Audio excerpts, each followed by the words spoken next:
Hello, welcome to Wikifiends. I'm your host, Joe. I'm David. And we are the Wikifiends. We're going to be reading some Wikipedia articles and chatting about it. This is a David and Joe only episode, and it may or may not contain Halloween-themed information, but likely only a small amount. Dun, dun, dun, dun, dun. All right.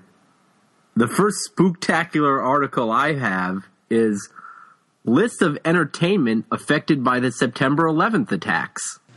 Ooh. Spooky. All right. So there's a couple categories.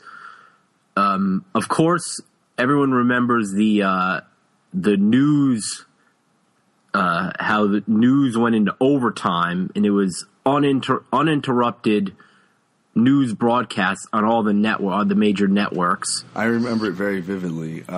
Did you have iStep tests? We were taking iStep when it happened. I don't even know what iStep is. It's some weird. It's kind of like, I don't know. It's like prior SATs. It was something. I think it was unique to Indiana, but it was for sophomores, I believe. Okay. No, I found out in biology class.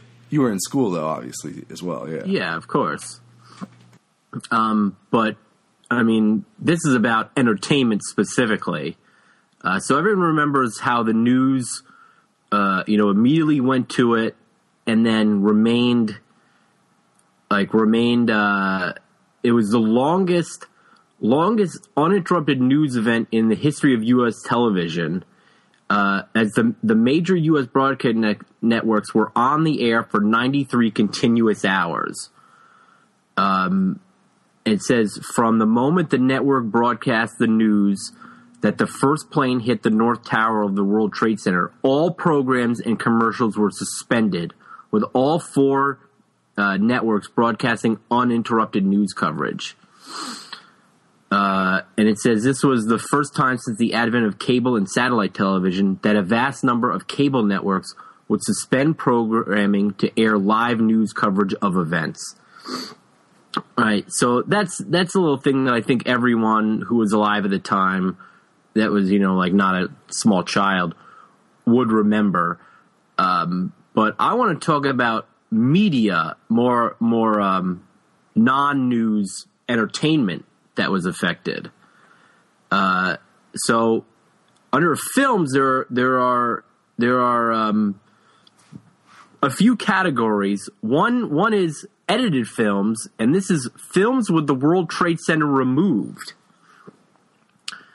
So it says here, trailers for this film Spider-Man were edited so a scene, not in the film, showing Spider-Man capturing a helicopter between the two towers was deleted. In the actual film, a shot of the World Trade Center was deleted. The scene of Spider-Man hanging onto a flagpole with a large American flag, seen in later trailers and at the end of the film, was added in response to the attacks. In the film Zoolander, the World Trade Center was digitally deleted. Also the same as in the film Serendipity. In the 2001 film Spy Game, the level of smoke shown following a bombing was reduced because of its similarity to the smoking World Trade Center wreckage. Let's see here. In the 2002 deluxe edition promo for the 1997 film Men in Black, the World Trade Center was digitally removed in the background when Agent K was talking to a man, while the newborn baby squid attacks Agent J, Will Smith. The movie was released 4 years before 9/11 happened. The promo can be found on VHS or YouTube. The World Trade Center is still in the movie. In the 2002 film, Men in Black 2 featured a climax that included the World Trade Center. The building was changed to the Statue of Liberty. Let's see here.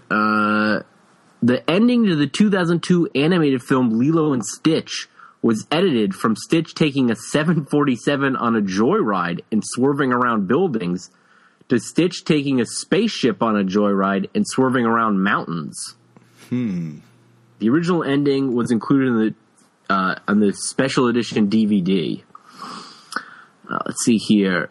The 2002 film The Bourne Identity was extensively reshot due to the fear of the CIA as the antagonist being wrongly interpreted as anti-Americanism.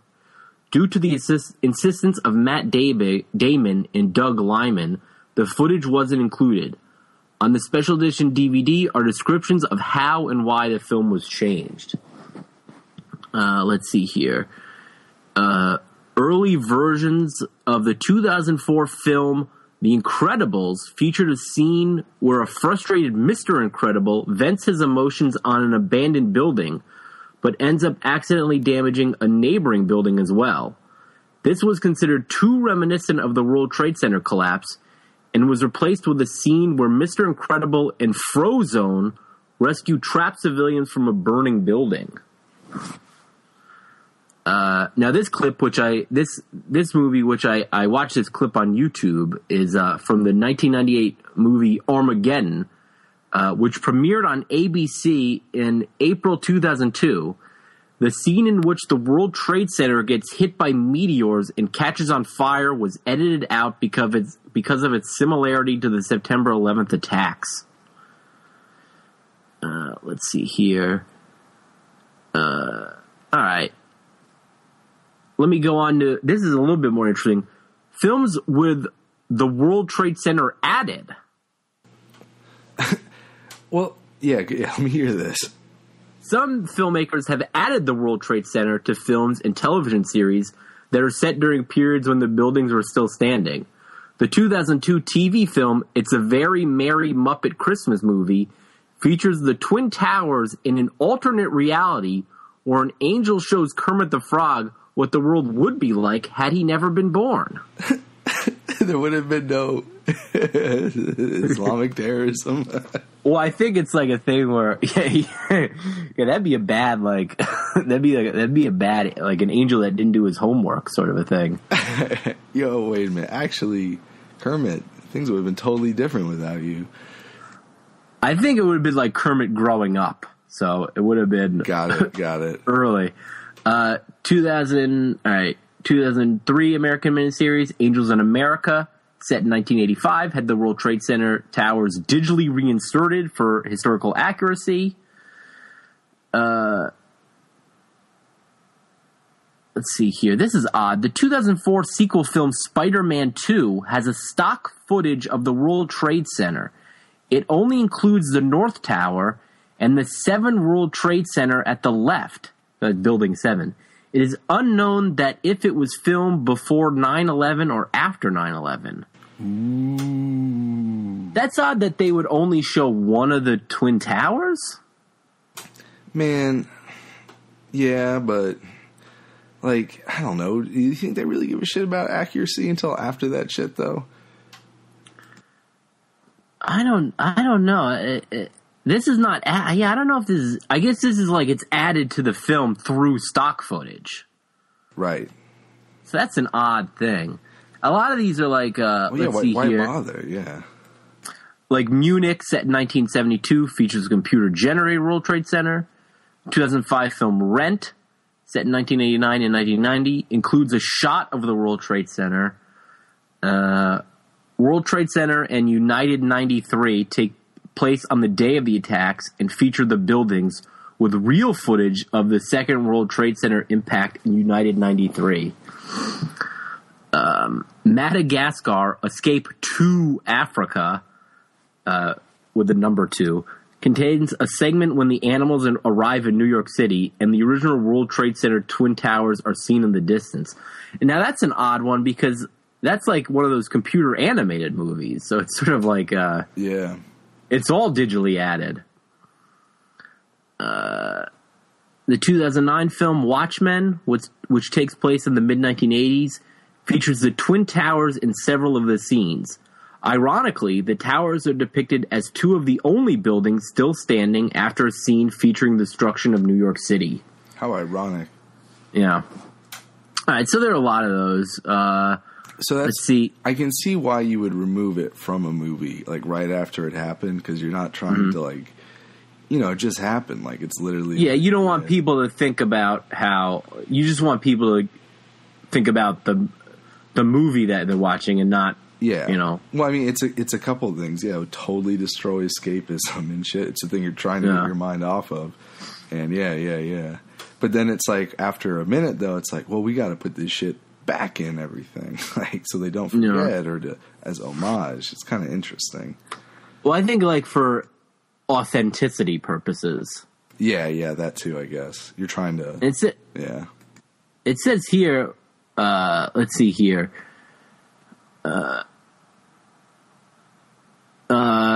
The 2001 movie Monsters, Inc. originally depicted a building exploding as part of a decontamination effort, but was replaced with a plasma effect. Much more tasteful. Let's see here. The release of View from the Top was originally scheduled for Christmas 2001, but due to the fact that the story revolves around a flight attendant on numerous planes, the release was pushed back to March 21, 2003. So 2 years later, almost, or a year and a half later. I think everyone remembers the release of Arnold Schwarzenegger's Collateral Damage was postponed 4 months. Yeah, that's the only one I when you brought up this topic, that was the one I thought of. That's the only one I could remember. Let's see here. There's also a version of The Time Machine from 2002, which was held back 3 months because of a scene where a meteor shower destroys New York. This scene was removed. The film Big Trouble, which was a Dave Barry book, was postponed 7 months because it involved a nuclear bomb being smuggled on board an aircraft. I didn't know he wrote. I thought he wrote just like everyday comedy. I didn't realize he wrote like Clancy shit. That's interesting. Well, it's a comedy. It's like a comedy take on a Clancy. Got it. And I don't think he's written too many books, but I think that might have been his first one. His first like novel. My dad loves that shit. That show. I remember that show. Dave's World or whatever? Yeah. I thought he was all right. I thought that show kind of was shitty. Well, that's not Dave Barry in the show. That's Harry Anderson, I believe. Yeah. Who was on Night Court and also a couple times on Cheers. Yeah. Now this is interesting. Under canceled films, there's one entry, a Jackie Chan film called Nosebleed about a window washer on the World Trade Center who foils a terrorist plot, was said to have been canceled due to the attacks, but the veracity of the claim has been questioned. That's kind of an interesting thing if it's true also. All right, and now there's a list of non-altered films. Vanilla Sky, producers wanted Cameron Crowe to remove shots of the World Trade Center. He did not, and they remain in the film. Let's see here. Donnie Darko, which was released a month after the attacks. Parts of a plane fall from the sky. It suggested that darker themes of the film were responsible for its poor box office, but it nonetheless went on to become a cult classic in the years following, although it's undeserving of being any sort of classic. That's opinion added. That is interesting. I didn't even think about how 9/11 affected its initial reception. That makes a lot of sense, though. Let's see here. There's a bunch. It says here, the film Corky Romano did not have the World Trade Center removed, despite being released in October 2001. Despite pleas to remove it. Mariah Carey's Glitter was released 2 weeks after 9/11. The shots of the World Trade Center were kept in the film. And I know that was not a well-regarded film. But this is interesting. Gangs of New York, the Martin Scorsese film, released December 2002, ended in a shot of the contemporary New York skyline containing the Twin Towers. The filmmakers had filmed the shot before the 9/11 attacks and later debated whether to remove the World Trade Center, have the towers dissolve out from the shot to signify their disappearance, or remove the sequence entirely. They ultimately decided to keep the towers as originally intended. So that's kind of a weird, like a weird sort of. Yeah, I'm having trouble following their line of reasoning. Well, what it is like at the end of the movie, you see sort of like like New York now, the New York City skyline now, and it took place in the 1800s. Yeah. So they're going to show what the city had become, but they filmed it before 9/11 happened, and it came out over a year after 9/11. I see. So they just left it as it was. Yeah. Filmed at the time, which that's what they intended it to be, Yeah, but if they intended to be a contemporary New York, it's odd to have it. It doesn't feel contemporary then because it's so they're prominently not there anymore. But I mean, it's a modern city. It's like, well, those aren't there anymore. But yeah, I get it. Like, it's the modern age, Yeah, I think keeping it is okay, but kind of weird. I think removing it would have been fine. I think the dissolving thing, that would be an odd thing to do. Well, it's just, you're just, what is it? And as the movie's ending, give a little tip of the hat to 9/11 when that was never in it originally. I mean, I guess, a lot of things did that. It is kind of, that seems like such like an ephemeral thing that you don't normally think of as being in a movie, which is kind of supposed to be like evergreen, you know what I mean? It's kind of... Yeah. So that's a weird consideration. It's because you want to do things that are acknowledging, but then it's like, it's this whole narrative that has nothing to do with that. And so doing that would just feel like really bizarre. All right, well, here's a few more from the TV segment. I don't want to get too far into this, but I think everyone remembers the Simpsons episode, The City of New York versus Homer Simpson. Yes. Which was partially set at the World Trade Center. Oh, yeah, a lot of... Yeah, of course. It was pulled from syndication by some carriers, though many are now showing it again. Let's see. And apparently some also removed it. Some individual stations or networks removed the World Trade Center scenes with their own cuts. Which is kind of odd. That's interesting. Yeah. And then here's another interesting one. On the TV series Friends, in season 8, episode 3, Chandler and Monica could not get on their flight for their honeymoon because Chandler joked about a bombing in the airport. After the attacks, the story was rewritten and reshot. And now, additionally, as the show was set in New York, a screen reading dedicated to the people of New York City was added at the end of season 8, episode 1, which was the first episode of the series to be broadcast after the attacks. Now, I actually saw a YouTube video that took like a DVD bonus feature of Chandler's joking about bombing at the airport, and it played that, and then it took the screen that says dedicated to the people of New York, and it put it right after the segment about Chandler joking about a bombing. To make it look like the what the fuck? The producers of Friends were callous. That's ridiculous. That's hilarious. Now this one's pretty good. New material was quickly added to Sesame Street following the attacks, addressing issues raised. The first episode of the season involved a grease fire at Hooper's store, which traumatized Elmo until he meets some real-life firefighters. Now it says Big Bird has to deal with his pen pal Gulliver, who does not believe birds should be friendly to other species. Oh, really? Damn. Yeah. So that's like a clearly a Muslim. Well, they went for like that's crazy. They went straight for dealing with this with kids. Like, yeah, you can't lie to kids. You can't sugarcoat it for kids. They'll see right through it. No, it's amazing though. It's like it's at once outrageous violence and like racism. Like, you know, like that's crazy.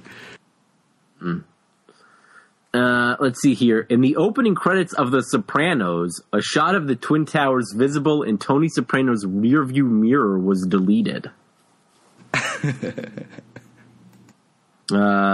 Power Rangers Time Force had a number of changes. The episode Rancic Lives was edited to remove Rancic's television broadcast due to its similarity to Osama bin Laden's speeches. Was he like in a cave in Afghanistan too? I don't know if he was specifically in Afghanistan, but possibly some sort of, you know, space cave or whatever the hell it was. The show's opening titles were altered to remove a shot of the Time Shadow Megazord standing on top of two towers. And some of the show's building destruction sequences were removed from select episodes following the attacks, as they were very similar to the World Trade Center collapse. It just goes on and on. It just affected all this media so much. Yeah, there's more. There's a whole bunch of this. There's 2 episodes of Pokemon were temporarily taken off the air. The episode Tentacool and Tentacruel due to the scenes where a giant Tentacruel destroys a town called Porta Vista. Dude, that's the thing. That's the thing. Keep going. Sorry. It says, interestingly, a scene of the giant Tentacruel smashing a skyscraper was never removed from the opening credits of the first season. Though it seems likely it was because that the season had already ended and the anime had already advanced by more than 3 seasons. All right. The other is Tower of Terror, an episode where Ash, Misty, and Brock are in Lavender Town in order to catch a ghost-type Pokemon so that Ash would have an advantage over Saffron City's gym leader, Sabrina, who uses Psychic-type Pokemon. Let's see here. While no explanation had been given, it was most likely had something to do with the name. Lavender Town. I have no idea what's going on in that. Oh, the Tower of Terror. I see. There's a bunch, but I think this one's all right. George Carlin's 2001 HBO comedy special, Complaints and Grievances, had a working title of I Kinda Like It When a Lot of People Die, which was changed shortly after the attacks.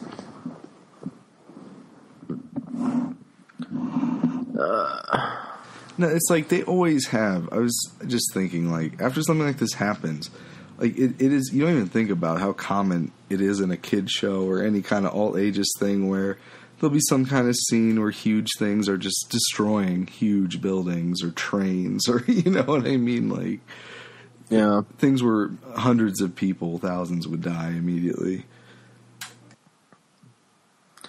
Yeah, so I guess there's a lot more, but we don't have to get into it. But, I mean, there was a lot of stuff for radio. There's sporting event cancellations that are listed.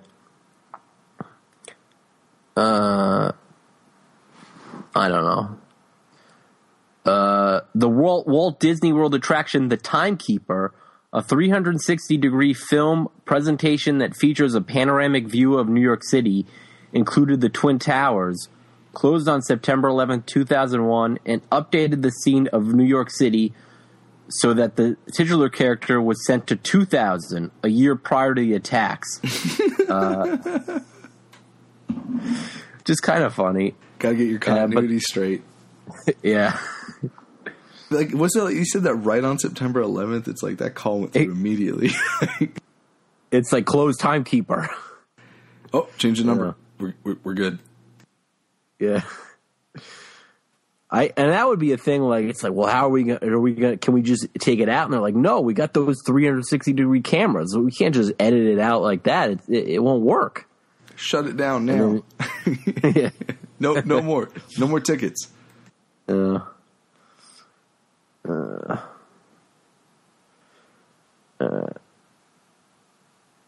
what was the name of this article again? List of entertainment affected by the September 11 attacks. Does it just talk about like portrayal? Do they like were they filming a movie and couldn't film it anymore? Does it kind of get into like No, it's really just a list. I see. Oh, it's pretty ridiculous.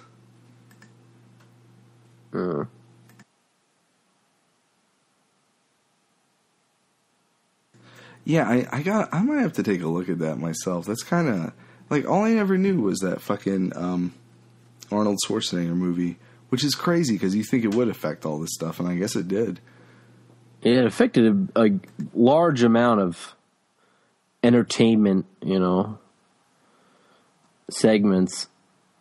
And I don't know. It talks more about the news. One of the big thing right out at programming, it says the most immediate impact to television was the loss of David Angle, a co-creator and co-executive producer from the NBC show Frasier, who was among the passengers on American Airlines Flight 11. Holy shit, he was on one of the planes? Wow. Oh, you didn't know that? No, I didn't. A guy was he executive producer of Frasier? Jesus, that's fucking crazy. Co-creator of Frasier. Jeez. Yeah, that was I'm surprised we had never talked about that before. Yeah. Yeah. I actually, I don't know. I don't know what made me look all this up, but I did watch like a YouTube compilation video of news clips from September 11th. Yeah. It's very, I don't know, it did take me back a bit. Sometimes I'll listen to Stern and stuff, and I have listened to his like around 9/11, I feel like myself. It is weird. You kind of do want to hear about other people talk about it, or you know what I'm saying? It's always kind of fascinating. But I don't know. I know that's pretty somber and not really a fun topic, but coming in with some soft material, some lighthearted soft appetizer. Yeah. All right. What's a hold on, let me. What's that? What's your? I was going to ask you what you like. If you do you have a Halloween story? But here's what I wanted to. Here's 2 pieces. God damn it! I was trying to play a spooky music, but we can add it like violins. Or not at what the fuck is it? Like Phantom of the Opera. Yeah, fucking thing where people.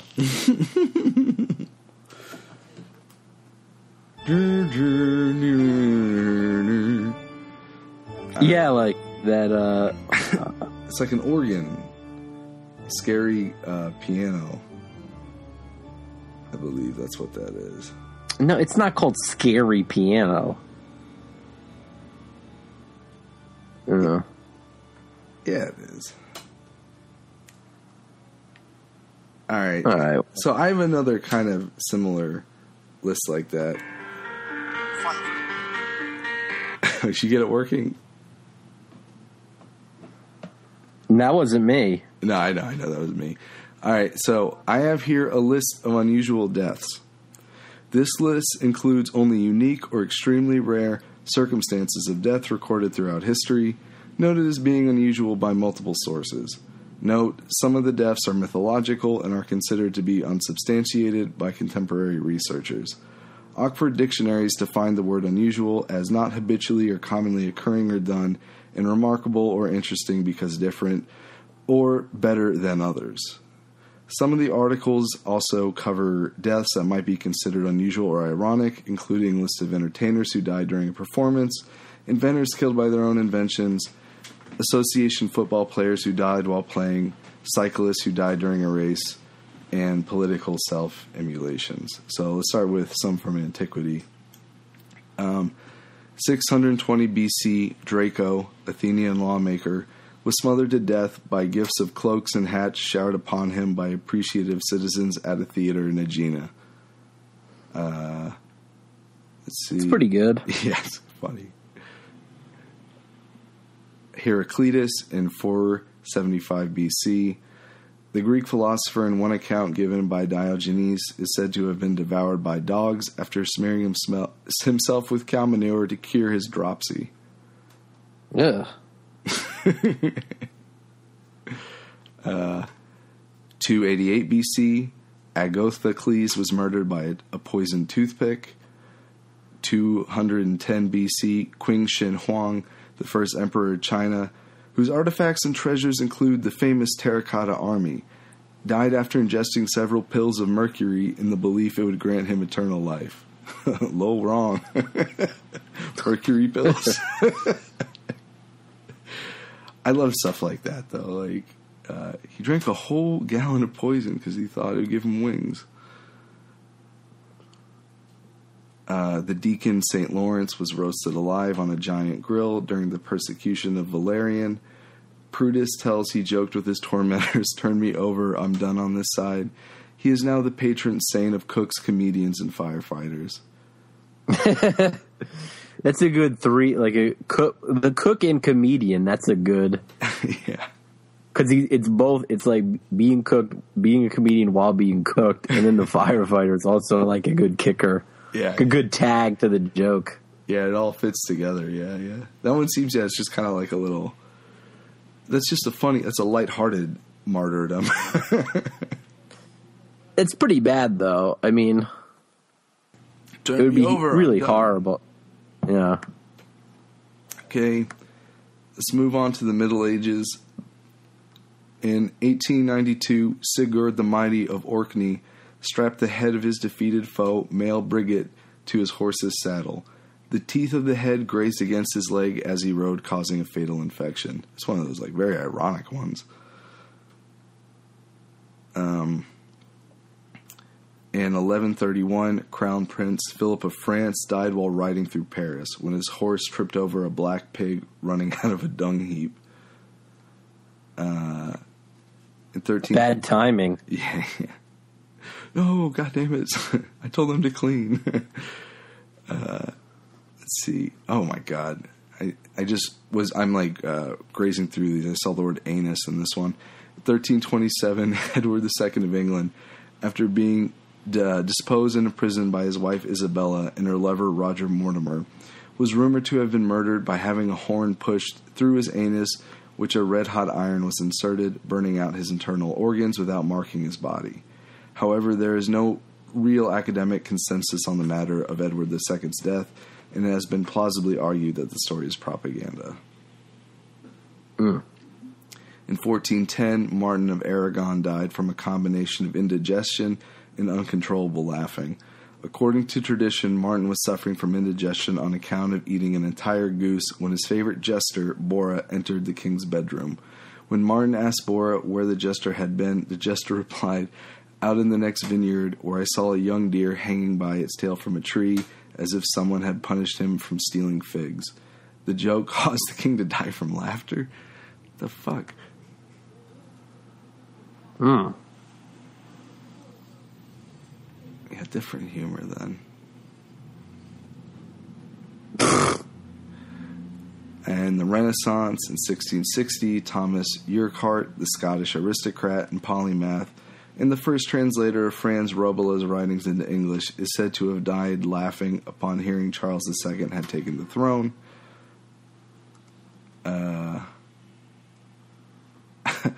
In 1567, Hans Stregner, the burgomaster of Bragnu, then Boravia, now Austria, died when he broke his neck by tripping over his own beard. The beard was 4.5 feet long at the time, which was usually kept rolled up in a leather pouch. So that's a pretty dumb one. In 1854, William Snyder, a 13-year-old, died when a circus clown swung him around by his heels.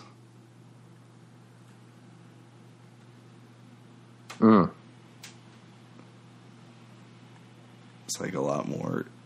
Clowns took a lot more chances then. Oh, God. In 1771, Adolf Frederick, King of Sweden, died of digestion problems on the 12th of February, 1771, after having consumed a meal of lobster, caviar, sauerkraut, smoked herring, and champagne, topped off with 14 servings of his favorite dessert, semla, served in a bowl of hot milk called Hettvag. He is thus remembered by Swedish school children as the king who ate himself to death.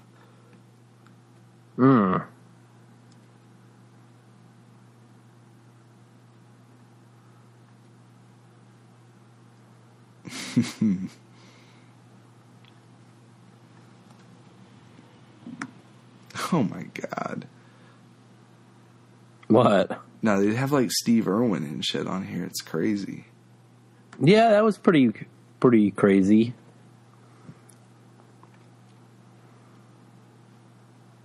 This thing, what's crazy, and I think we've addressed this before, is that it's crazy that it was... it would almost be too on the nose that he would get killed doing an animal thing because he was doing all that wacky stuff. Yeah. And then it's also doubly weird that it wasn't a crocodile that killed him. Just another animal. An animal that is totally unrelated. Well, I mean, I wonder about all that. Like if he had... Oh, do you think it was a setup?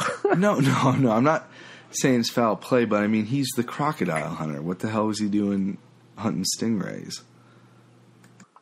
I don't know. I think that was part of it, that he would like check out other animals as well. But his forte was crocs. Stick to what you know. I guess.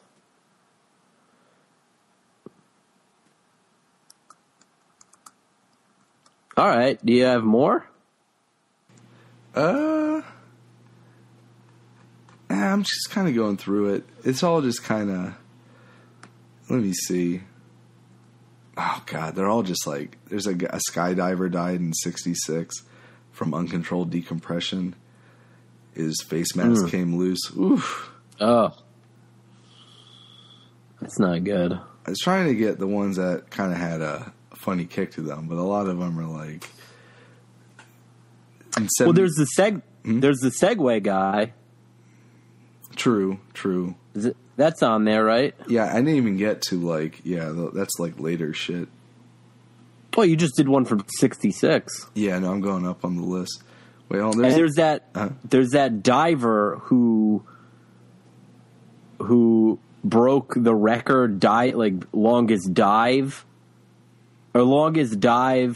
some sort of diver that got like the longest deep dive without a tank, and then died after breaking the record, like coming up. Oh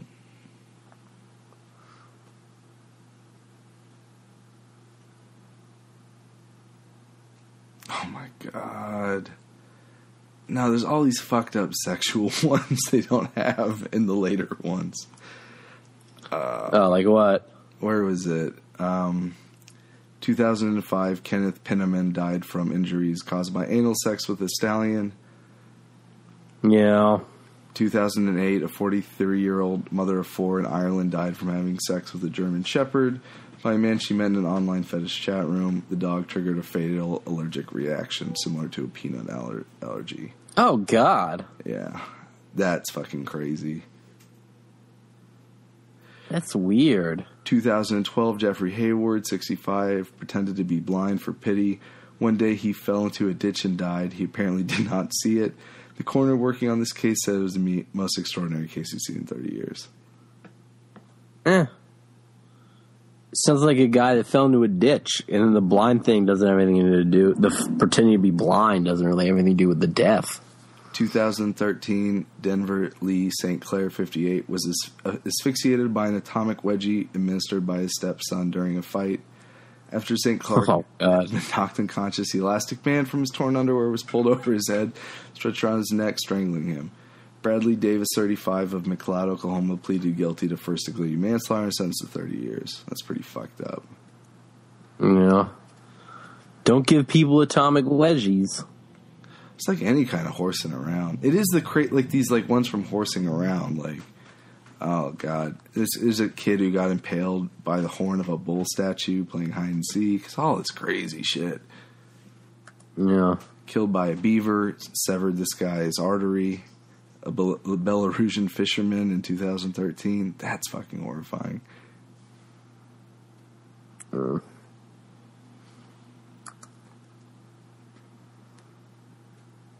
older ones feel easier to laugh at. Well, because it's not recent at all? Yeah. Huh.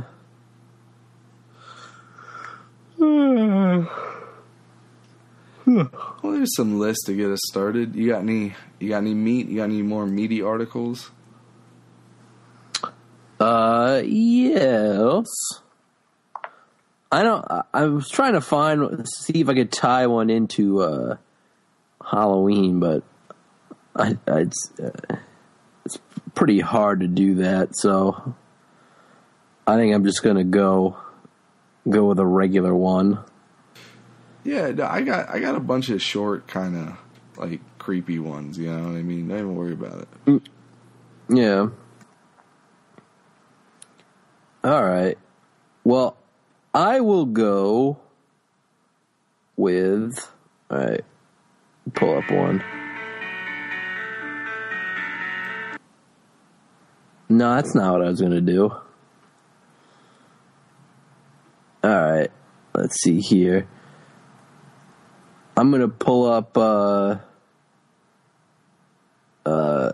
This was a continuation from I wanted to bring up from last week's fearsome critter. Drop bear is a hoax. Is a hoax in contemporary Australian folklore featuring a predatory, carnivorous version of the koala. This imaginary animal is commonly spoken about in tall tales designed to scare tourists. While koalas are typically docile herbivores, and notably not bears, drop bears are described as unusually large and vicious marsupials that inhabit treetops and attack unsuspecting people or other prey that walk beneath them by dropping onto their heads from above. Stories about drop bears are generally used as an in-joke intended to frighten and confuse outsiders while amusing locals, similar to the jackalope and other North American fearsome critters. Tourists are the main target of such stories. These tales are often accompanied by advice that the hearer adopt various tactics purported to deter drop bear attacks, including placing forks in the hair, having Vegemite or toothpaste spread behind the ears or in the armpits, urinating on oneself, and only speaking English in an Australian accent. So that's sort of like let's get these Yanks to act like they're fools sort of thing. Oi, mate, you gotta watch out for them drop bears. You gotta put the Vegemite in your anus. The urinating on oneself is really, really, really poor. You gotta urinate on yourself, mate. It's the only way. I mean, like, if you were a tour guide, don't you think you get fired for doing that shit? Yeah. They probably, I don't know. It sounds like a little bit like, I told them Yanks to just whizzle on themselves. Like a bragging, to other Australians. Yeah. All right. And I don't know. It has a little bit of how it's propagated. The website Australia Museum contains an entry from the drop bear, written in a serious tone, similar to other real species.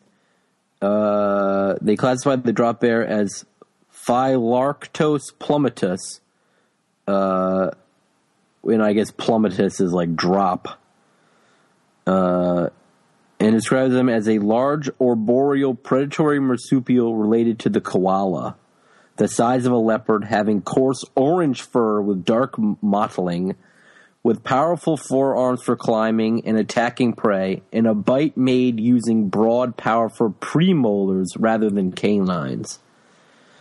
Specifically states that they weigh 260 pounds and have a length of 51 inches. The tongue-in-cheek entry was created for silly season. It's for silly season, mate. And it says here, silly season is a period lasting for a few summer months, typified by the emergence of frivolous news stories in the media. This is our frivolous month. You gotta understand. And it says, it is known in many languages as the cucumber time. This is a weird thing also. Yeah, they're fucked over there. No, this is in the United Kingdom and other places. I see. It's like a shared thing, yeah. And it says here, in North America, the period is referred prosaically as the slow news season, or with the phrase, dog days of summer. I gotcha. Yeah. So let's see. Maybe maybe I'll have to. Looks like a pretty good list. So, what? The fearsome critters. This silly season thing. I might have to save this for another article, or maybe you should go and I'll see if I could parse this one. Yeah, that sounds like there's more to be gotten from the silly season. It sounds like. Actually, I don't know. It looks pretty straightforward. Well, all right.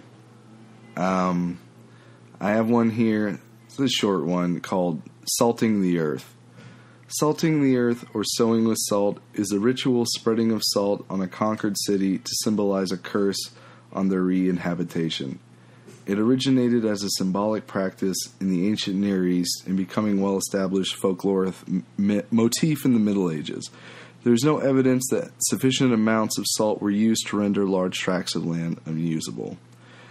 So it was used in the process of destroying cities, it's claimed.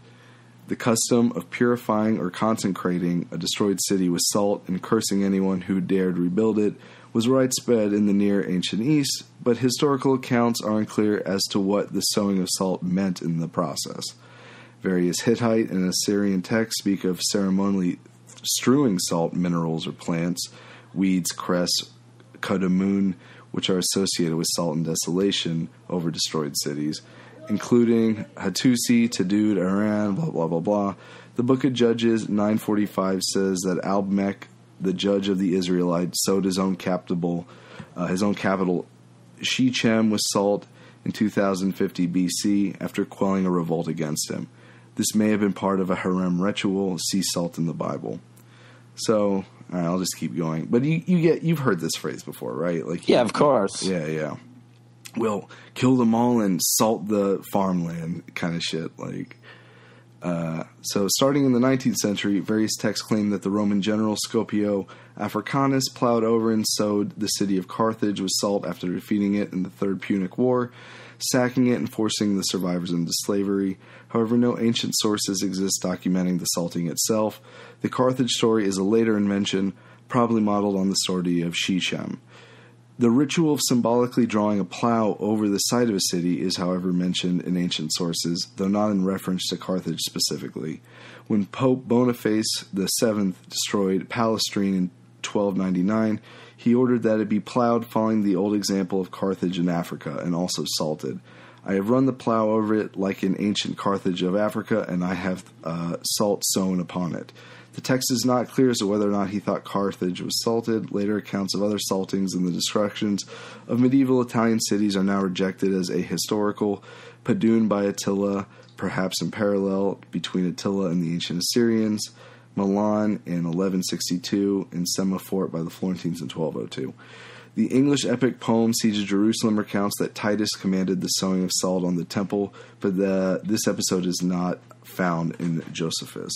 So it's also used in the sense of punishing traitors. In Spain and the Spanish Empire, salt was poured onto the land owned by a convicted traitor, often one who was executed and had his head placed on a pike afterwards, after his house had been demolished. Likewise, in Portugal, salt was poured onto the land owned by a convicted traitor.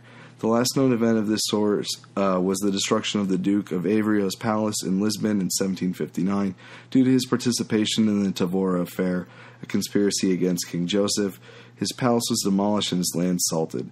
A stone memorial now perpetuates the memory of the Duke, whereupon it is written, "In this place were put to ground and salted the houses of Jose Maricas, stripped of the honors of the Duke de Alvaro and others, put to justice as one of the leaders of the most barbaric and execrable upheaval that was committed against the most loyal and sacred person of the Lord Joseph I. In this infamous land nothing may be built here for all time." In the Portuguese colony of Brazil, the leader of blah, blah, blah, blah, was sentenced to death and his house was razed and salted so may never be built upon again.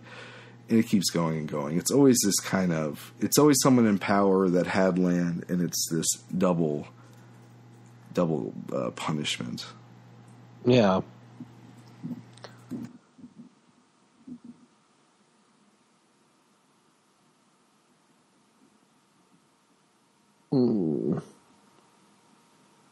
What are there any? Are there any recent salting the earths? I mean, Portuguese colony of Brazil is the last example given. There's no good. There's no good 20th century ones. No, like no New York or anything. New York. Does not seem people. It's not a concern. It's not seen as an insult, I guess. Mm.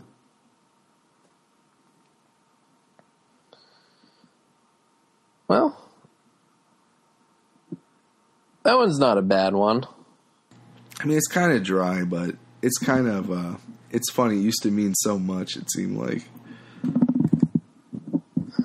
I mean, I guess it would, I mean, like the idea behind it that you can't grow crops, it's like assuring complete either extinction or abandonment of your country. Well, I mean, so yeah. Well, it seems like it's a thing from when land was disposable. You know what I mean? Like it's like you could curse. Yeah, yeah. I guess. I guess you still could. I don't know why I'm saying you, but like I guess like a country still could. You know, I guess the most recent would be, or not the most recent, but like an example could be. It's like atomic stuff or something. Yeah, like Hiroshima and Nagasaki, how it left all that, you know, radioactivity. I mean, yeah, for decades, and people were getting sick years after. Well, that's the thing, that there's this weird pettiness to it. It's not that I'm going to go and kill your whole family and take all your things. It's I'm going to go and do that, and I'm going to poison the ground it is to like honor it. Like, you know what I mean? There's this weird vindictive extra. Like, not only am I gonna wipe you out, I'm gonna burn every picture and cross out every mention of you in a book. Yeah, it's like it's gonna hurt so hard, people are gonna be feeling it for years. You know, I'll knock you in the middle of next week, son. Yeah. Wait, hold on. Let me. I did a whole thing looking up different curses. Let me do a follow up. That's a short one. Let me throw in this other one. I guess this is just our like burner week. Yeah. Have you ever heard of a book curse? No. Is that a curse on a book? Yeah, a book curse is widely employed in an effective method of discouraging thievery of manuscripts during the medieval period. The use of book curses dates back much further to pre-Christian times, when the wrath of gods was invoked to protect books and scrolls. So it's like, you ever used to get old games and be like, if you steal this, like, you know what I mean? Like, they would just be like, they know they couldn't do anything, but they would put up a message to kind of fuck with you. Yeah, I think that's more of your area. There was this one game in particular I remember where this guy is like, listen, you can steal this easily, but I need money, man. Like I need to pay. He like goes, he really lays it in thick, and like that's the only one I've ever read. I'm like, God, this really, like I can't even like. Yeah, I remember you telling me about that. Yeah, it's the guy's name was, I think it's Chris Crawford's the developer, and the game's like something about war. It's like this game about like global warfare or something. It was so it was very effective. It was actually the most effective one of those things I've ever seen. Yeah, I remember having this discussion, and you were like, I think I might give him money. Yeah. Did you ever give him money? No, I did not. I think I got through. I didn't get it boosted though. That's the thing. Okay. Well, I guess that's good then. Yeah.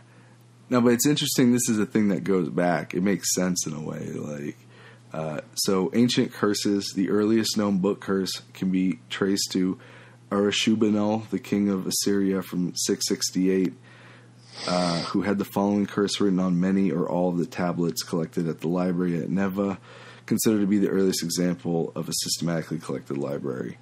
I have inscribed upon tablets the noble products of the work of the scribe, which none of the kings have gone before me had learned, together with the wisdom of Nabu insofar as it existeth. I have arranged them in classes, I have revised them in my palace, blah, blah, blah, blah. Whoever shall carry this tablet shall inscribe his name upon it side by side with mine own. May Ashtor overthrow him in anger and wrath.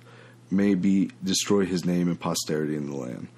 So there's all these like, this is the shit you hear about though. It's like the mummy's curse, you know what I mean? Outside the fucking entrance.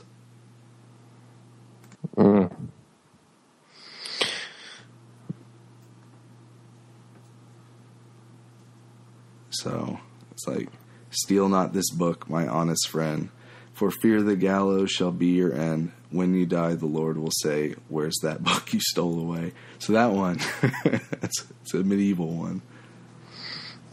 one. Now, how effective were these curses? No feedback on that. Wikipedia is not reporting. They also were done on documents in wills, grants, and charters. Okay. Whoever shall hold this rent, return from which it was spent. It's kind of like they're really lame like rhymes also. Yeah. It's kind of like well, they're either rhymes or like and what condemnation shall be fit the accursed wench for whom he cannot claim the title of man who pilfers this text. Like, they're real like word purple and shit sometimes too. Well, you know what it sort of reminds me of? It reminds me of like when it's like a like in a TV show or something where someone's like a wizard or something, or a witch, and to do a spell they have to say a thing that rhymes, even if it's one they just made up right then, Yeah, I hate that shit. And not like a Harry Potter, like it has to be like Latin or some shit, or like it has to have Latin sounds. It's just phonetic sounds like figus, frigus, fireball. Well, not that, but like I think it would be like I guess like the Shakespeare, like a lot of times it'll be a take on the Shakespeare Macbeth thing with the double toil trouble, fire burn and cauldron bubble. Where it'll be like it'll be like take away all my trouble, like shit, it'll be like shit like that, or it'll be like it'll be like a rhyme that'll be like give me speed and give me power, give it to me on the hour. It'll just be like it'll just be a rhyme, but it won't necessarily, it'll only sort of make sense. Yeah. It's kind of interesting. There's probably like a name for that.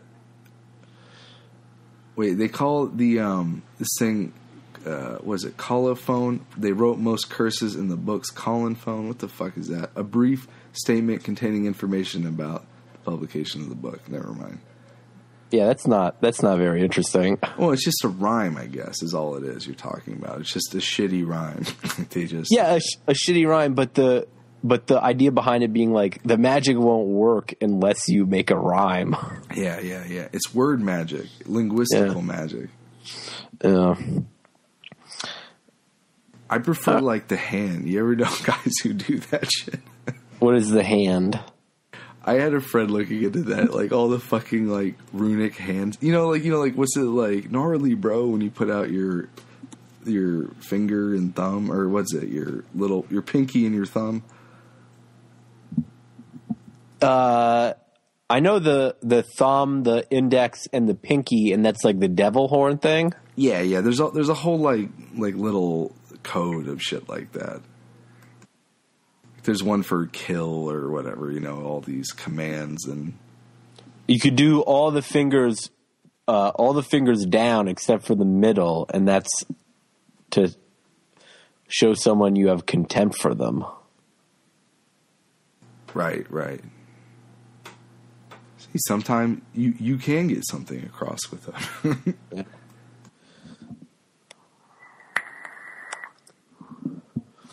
All right, should we go to the next one? Yeah, let's hear. Should we start to wrap it up? No, I mean, why don't you do one, and we'll see how we're feeling. All right, well, I'm just gonna read some Aladdin episodes. Because we didn't get to Aladdin last time. All right, so let's see here.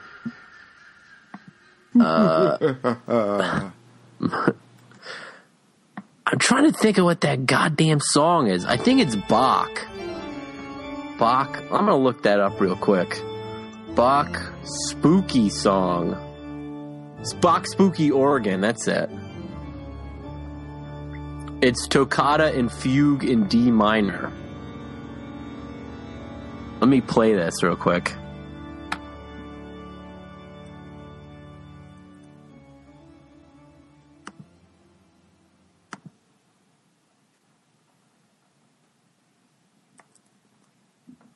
It's not.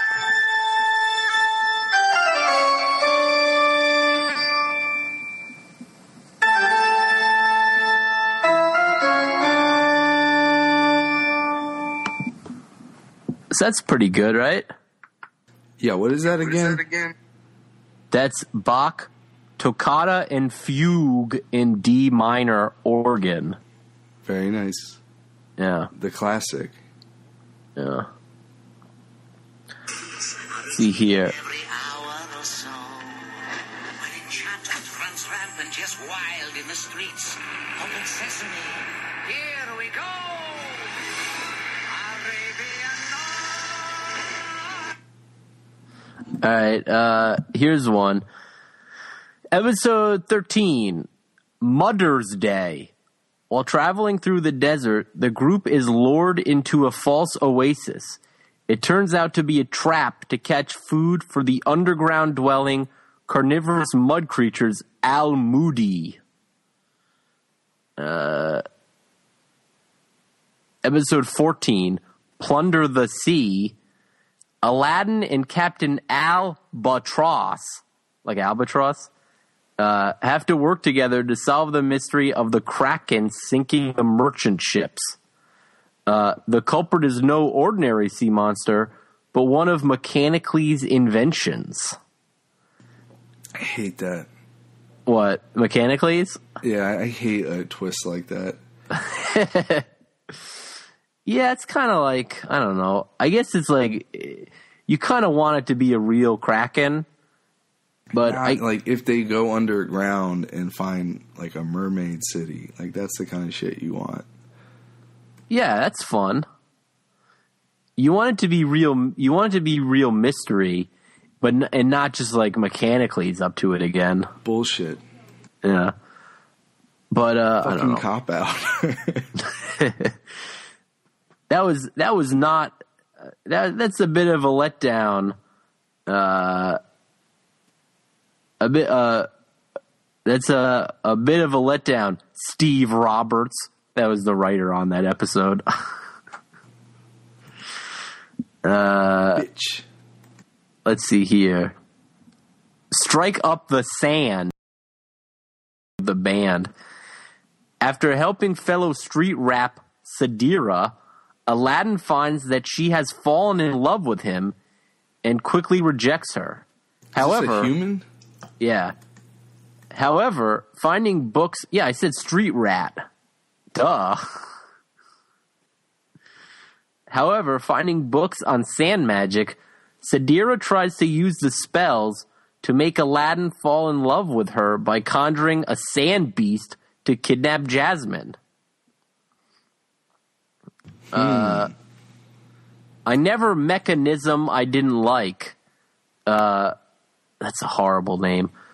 Mechanicles, in another attempt to defeat Aladdin, tries to hypnotize all of Aladdin's friends with a valet-style automaton named Gregarious, given to the Sultan as an apparent gift of peace, and fails to notice that Genie and Carpet, being supernatural, are not affected by his hypnotic-eyed creation. This one I like. There's some depth. I like that. I like the fact like they distinguish the races of the supernatural.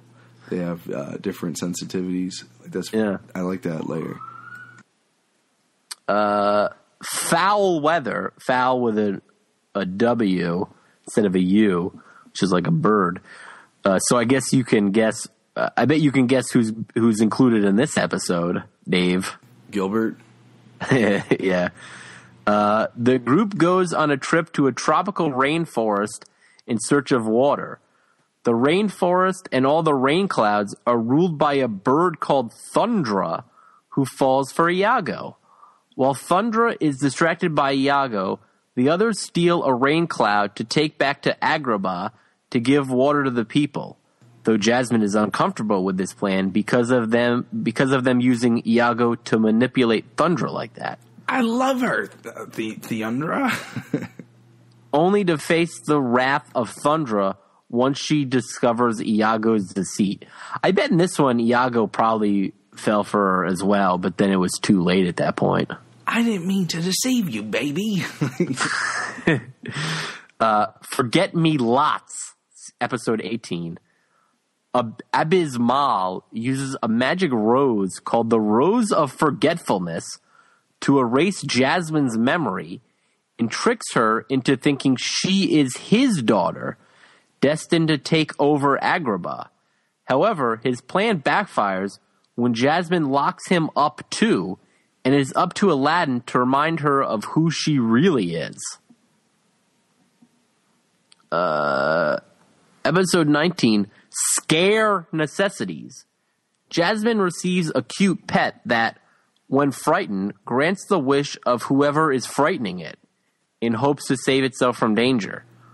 Only this causes it to be sought out by the greedy Iago for its unique ability. I gotta get that dog. Now, this one I like. I like the premise of that. Yeah, it's kind of an interesting thing, and that instantly gives you empathy for that pet. Yeah, but you covet it as well. Well, if you're the bad Iago type. Well, no doubt. Yeah, I don't like that. That's a sad one. Episode 20, Sand Switch. One night, Sadira casts a spell over all of Agrabah. The next morning, everyone's memory has been rearranged so that Sadira is the princess and Jasmine is a street rat. That's good. However, on the following morning, seeing that Jasmine's pet tiger Raja is ready to attack her as well as Abu and Iago's behavior, Sadira realizes the spell doesn't work on animals. Sadira magically confines Raja with a cage, but Iago and Abu rescue him and escape the palace to find Jasmine. They eventually find the once princess, who is a pickpocket and in rags. Iago convinces Jasmine to come back to the palace, and she agrees after seeing Aladdin in the wedding parade with Sadira. She doesn't know why, but she feels romantically drawn to Aladdin. When Jasmine, Iago, and company burst in on the wedding, and despite interference from Genie and Carpet, Jasmine is able to make it to Aladdin, and he is drawn to her as well. The two share a romantic kiss, and it breaks Sadira's spell. It's pretty good. Yeah, it kind of is like the one with Mechanicles with the automaton gregarious, but in this time, it's animals that are immune to the scheme. I mean, it is all this trite shit going on. I mean, like Sleeping Beautyisms or shit like that. But I don't know. Like this one seems like it's the one true kiss thing at the end. That's the only Cinderella-esque. All right. Well, I don't know. I wouldn't mind talking about. It's kind of freeform, but I wouldn't mind talking about TV shows in general that have Halloween themed episodes. As a topic? Yeah, would you be up for that? Yeah, jump into whatever you want. Well, I think we all are familiar with Treehouse of Horror. Yeah. One of the more, I think, well-known, like, sub-genres of a show. Yeah. Treehouse of Horror from the Simpsons. And it first started in the second season, because the first season was a short season. And I remember the first three episodes. It was always a three segment episode. And a lot of times they would sort of lampoon or be appropriations of sort of established horror or sci-fi works.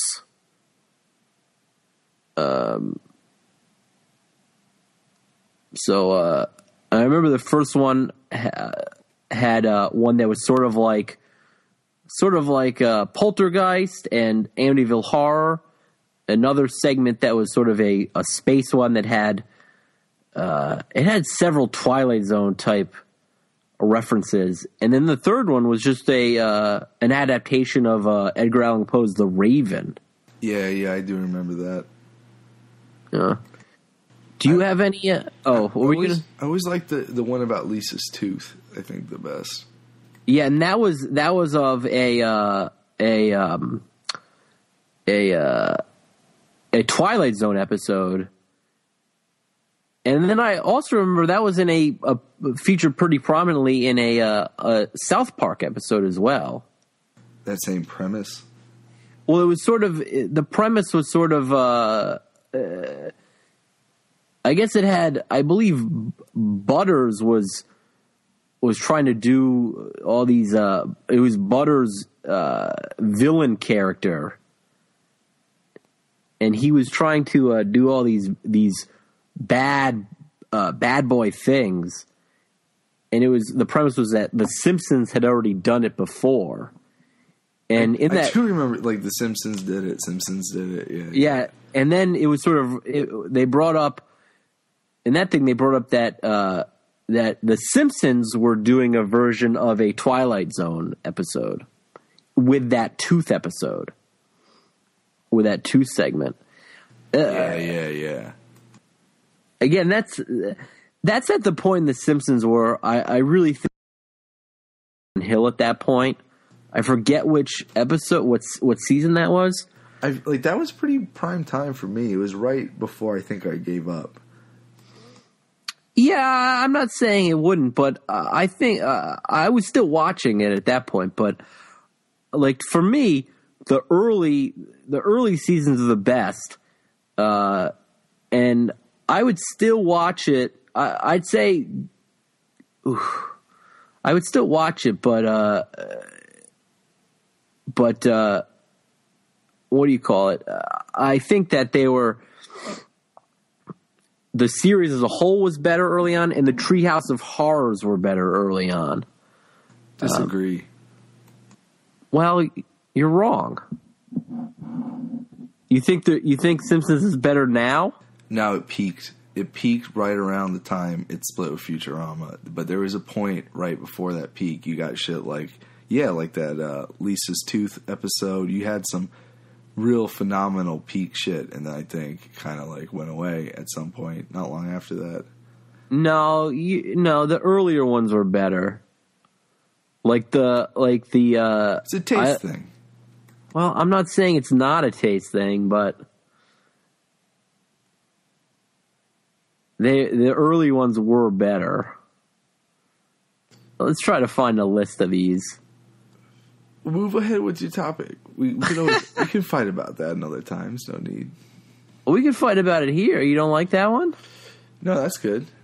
I don't mind fighting. But the argument would be old Simpsons versus new Simpsons. Like, come on, like that, like that's just total taste thing. Well, I don't think anyone's of the opinion that new Simpsons is better. No, but there's peak Simpsons, I think. Yeah, I'd say season 3 is the best. But that one I'm not crazy about. That episode. I don't know. Something got to me about it. Like, there's a scope in it I really liked. About what? The tooth? The tooth one? Yeah. That'd be interesting seeing what Treehouse of Horror it was. But, yeah. Now, I got some good games, dude. Keep going through these. All right. Well, I guess we could just skip to the game. I do want to bring up the Roseanne episodes, which were always pretty good, but also Home Improvement had a lot of good Halloween episodes. Go on. And I guess this is sort of just like a freestyle thing, but I always found it weird if you'd watch TV shows like not as they were airing, but in syndication or maybe on a DVD. It would be always a weird tone when you went from a Halloween themed one back to a regular one. It would kind of be a weird thing where you'd be waiting for the spooky aspect of it to pop back in. I always liked those Halloween episodes of shows. I don't know. Yeah, a lot of people do. Yeah. It would be interesting if like they I feel like, for like Christmas they might do 3 episodes, you know what I mean? Like one prior, one after, one during, you know what I mean? Like I don't know if they do that, but I think what they might do is they'll do a Thanksgiving one, and then a little bit later, like a week or like 2 or 3 weeks later, they'll do a Christmas one, and that's sort of like, it's the holidays. So yeah. The holidays are like, I don't like. It's fascinating to me. Like I have this new, I have a new job, and holidays are just a thing everywhere. You know what I mean? Like everyone's trying to corner that market every year. It's the same anywhere you go. Yeah. All right. So here is getting back to our thing. When you said it was back to the Treehouse of Horrors, the segment you're talking about is the Genesis tub, because I believe it's in like a yeah, correct. Yeah. That was Treehouse of Horror 7, and that came out in 1996. When did Futurama come out? Futurama came out in 1999. So 4 years or like 3 years after? Yeah. And I did find it funny, the segment after Genesis Tub was Citizen Kang with Kang and Kodos sort of being body doubles for Bill Clinton and Bob Dole. Do you remember that episode? Yeah, it's like, don't blame me. I voted for Kodos. You always look forward to those Simpsons because I liked how tight they were. You know what I mean? Like, because Yeah. Yeah. Now, here's some of the good ones I like. I guess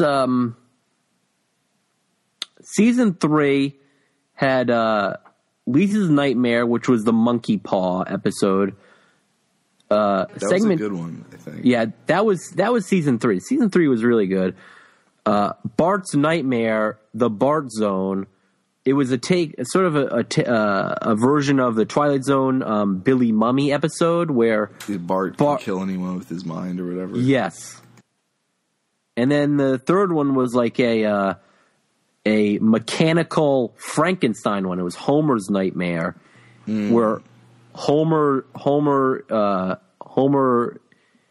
is he's in the cemetery, and Mr. Burns and Smithers steal his brain to put in a robot. Ah, yeah, I kind of do remember that. And I guess 3 and 4 are probably also, I would say, are probably the best ones. From episode 4 and episode 5. Episode 4, Clown Without Pity. That's the one with the Krusty the Clown doll, which is sort of like a. I guess it's sort of like a. It's sort of like the Talking Tina doll from Twilight Zone, but also I guess a little bit like a Chucky. Yeah. Yeah. Living doll. Oh yeah, yeah. Then King Homer, which was the King Kong parody, which was more funny than, anything else. And then Dial Z for Zombie, which I think might be one of the best segments, where Bart conjures up the living dead. Isn't it Homer kill Flanders and they're like, oh, he was a zombie? Yeah. That line, yeah. That's the classic. And I was also just thinking the other day about that segment where they do the spell and all the living dead go back to their graves, and it has the John Smith. He goes, "Oh, I believe that's my grave," and he goes, "John Smith, 1882," and he goes, "Oh, sorry, my mistake." Yeah. I do remember that. Yeah, that's a good one. And then, what was the one where Marge is the witch? That's later. That's probably like 99. That might be the last one I saw. Let's see. No, that's 97. I believe. I actually like that one. I do too. Because it has the Omega Man parody. Where I don't remember that. Where all of Springfield gets bombed, but Homer survives. Remember. Do not remember that. I'll read you the synopsis. Mayor Quimby generates controversy after making an offensive joke about France. After refusing to apologize, the French president launches a neutron bomb directly into Springfield. Homer has been inspecting a bomb shelter he was considering buying from Herman's military surplus store. After the blast, Homer emerges from the shelter and seems to be the only person in the town to have survived. Homer is soon confronted by a band of hostile Springfield citizens who have become mutants. Homer flees back home, where he finds that his family survived the blast because their house was protected by its layers of lead paint. Marge and the children kill the mutants with shotguns that they were hiding behind their backs, and the family head off to steal some Ferraris. I always liked that one because I really liked the Omega Man when I was younger. That movie? Yeah. It's still a really good movie. I still like that movie.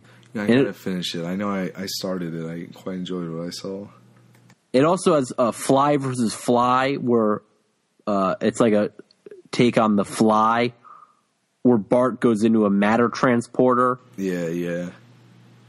And then it has the Easy Bake Coven, which was the Marge being a witch. I see. I remember I liked the Fly one, but kind of I was like, ugh. Yeah, it's not the best. And then like a lot of these I don't remember. And I guess 99 had the one where it had the Y2K thing in it. Yeah.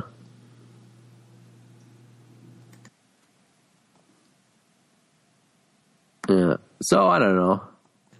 Yo, do Roseanne and let's do the games. We don't have to do the Roseanne one. Okay. Yo, can we take a little break? Yeah, I'm sorry. This episode's been very all over the place. No, it's good. We got like a little less than an hour 30, so let me take a whiz and let's do a game. Maybe we'll do another article or something too, whatever. Alright. Let's do games. We'll call it a night. Alright, I'll call you back in a sec. Alright.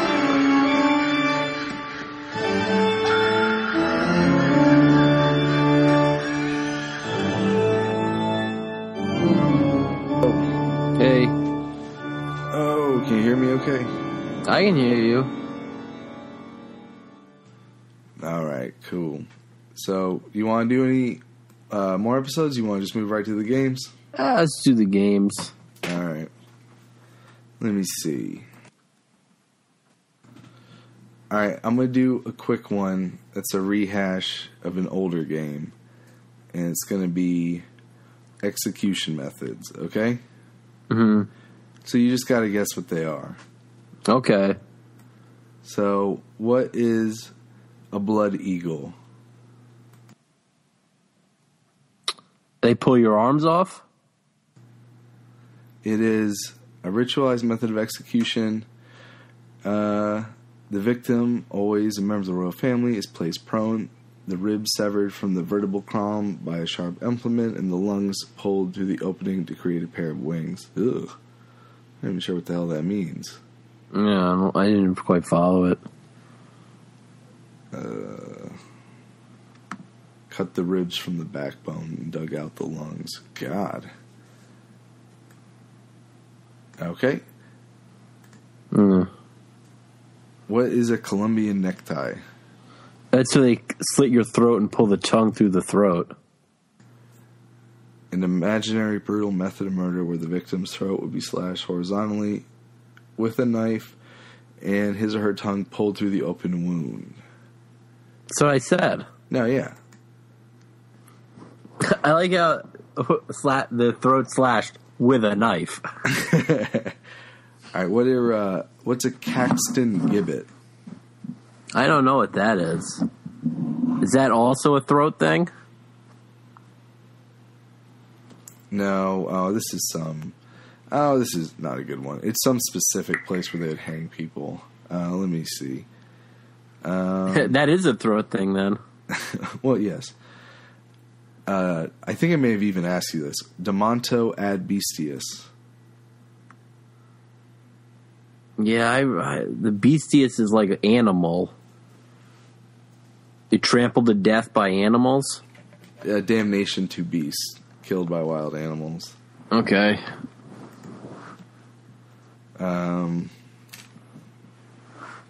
What is an execution van? Execution van? Yes. I don't know.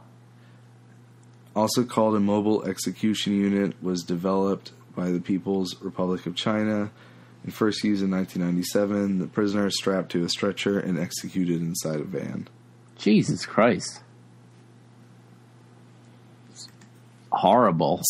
It was like, yeah, it's like what, like a lethal injection van. Like, that's fucking terrifying. Yeah. Well, the terrifying thing behind it is that, like the idea that they would roll, like,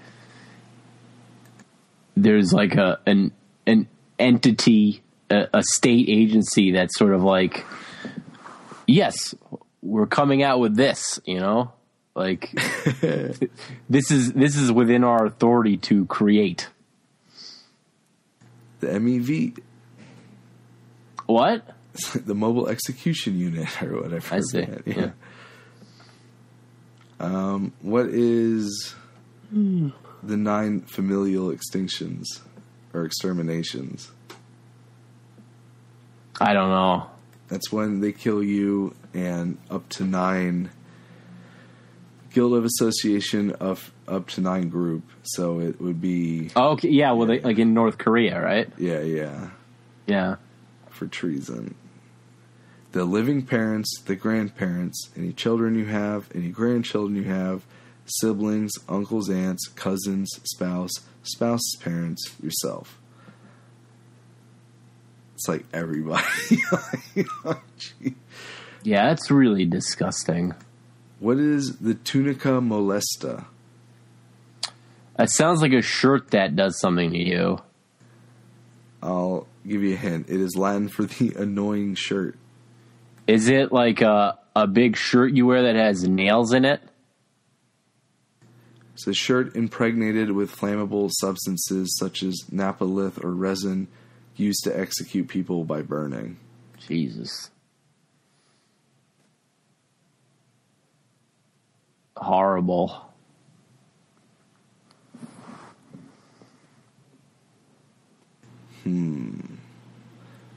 Have you heard of the euthanasia coaster? No. It's an art concept for a steel roller coaster designed to kill its passengers. What? In 2010, it was designed and made into a scale model. Its concept is to kill people with elegance and euphoria. The ultimate effect is to send out 24 people and they all come back dead. The concept of the layout begins with a steep angled lift to a 110-meter, 1670-foot drop top, which would take 2 minutes to get to the top, and then a 50-meter drop would take the train 360 kilometers per hour, 220 miles per hour to its terminal velocity, flattening out and speeding. So it's supposed to like break your neck, you know? I don't know. That's horrifying. Yeah. And that's just like a suicide, like a thing you would willingly get on. Yeah, it was like this guy wrote out all the plans for this as like an art concept it's designed to kill passengers with prolonged cerebral hypoxia or insufficient supply of oxygen. I don't know that sort of thing always weirded me out. I feel like I've heard of that. It is fucking psychotic, but I think I may have heard of someone talk about that before. Getting back to The Simpsons, that reminds me of the Marge versus the Monorail episode, where at the very end they talk about the giant escalator that goes to nowhere. Yeah. That shit always freaked me out when I was a kid. Yeah. That who would build that? You know? Yeah. The dark intelligence, right? Like, yeah, that's the sort of shit that really scares me. That's interesting. It's also sort of like the Bone Crusher segment from Nothing But Trouble, which I've talked about here.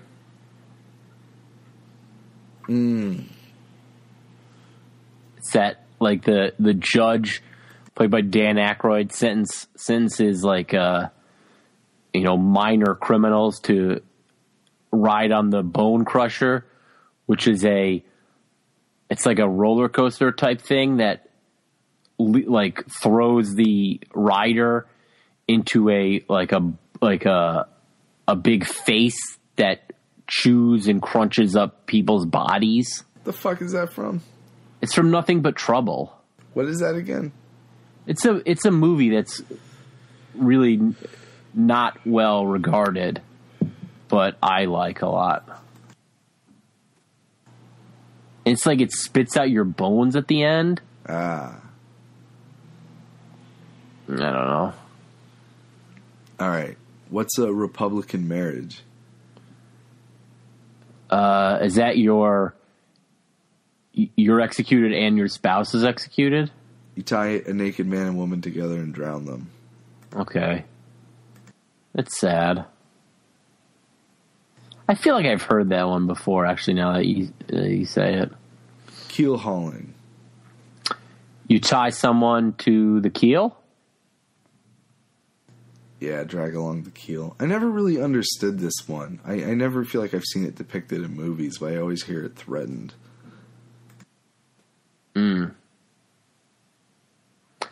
Maybe, is it a real thing? Wouldn't it seem like it'd be easier to not haul someone and just like, I don't know. And what's usually done on sailors on other sailors. Okay. It was introduced by the Royal Navy in the 11th century, legally permitted punishment in the Dutch Navy, and was abolished in 1853. Strongly associated with pirate lore. Earliest mention of it is with the Greeks, who outlines punishment for piracy. It's a pretty harsh punishment. You don't do that shit lightly, I don't think. No. Alright, let me get to my good game. Like, this is a pretty, it's on brand, but, like, it's kind of boring, you know what I mean? So I've got, I saw this movie recently, it's called Would You Rather. Have you heard of this movie? Is it a horror movie? Yeah, I mean, it's kind of like, I mean, it's like a drama horror. Does it have, like, is the, like the box cover, so to speak, is it like a thing with someone, like a razor blade near someone's eyeball? Yeah, there's a scene like that in it. That must be it then. Yeah, I saw it on Netflix, but I didn't watch it. Yeah, I watched it. That's where I watched it recently. That's where I got the idea for this. So it's it's just some stupid movie. It has fucking Rob Wells and Sasha Grey in it. You know what I mean? Like it's kind of shitty. Rob Wells from Trailer Park Boys? Yeah.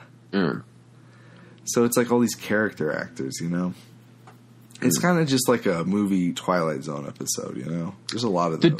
The two people you mentioned, I don't really think of them as character actors. I mean, they're kind of like playing themselves in it. Like, you know what I mean? Like, Sasha Grey's kind of this edgy femme fatale, and Rob Wells is kind of that same character. He's like fucking Ricky in it, It's kind of, it feels very ensemble, you know what I mean? Like, yeah, but character actor is someone who's like, they're not really, they're just sort of like the background guy. Yeah. I just mean, like, it didn't seem like both of the roles didn't seem like a huge departure. I feel like they were saying, just, I'll be who you always are. We love you for what you do. You know what I mean? It was kind of like, there's this weird, you know what I mean? Yeah. Anyway, so the concept in that movie is it's all these people who need a shitload of money, for different reasons. Like the protagonist, needs it for an operation for a family member. And it's all just shit like that, and they play a fucked up version of it. All right. And so that is Would You Rather is a conversation or party game that poses a dilemma in the form of a question beginning, Would you rather? The dilemma can be between two supposedly good options, such as would you rather have the power of flight or invisibility? Between two supposedly bad ones, would you rather sleep with your best friend's lover or your lover's best friend? The players sometimes, including the questions, then must choose their answers. Answering neither or both is against the rules. This leads the player to debate their rationales. So, I pulled some from offline. So, you ready? This is from Ask Reddit. What's the toughest would you rather question? Would you rather fuck a goat but no one knows, or not fuck a goat but everyone thinks you did?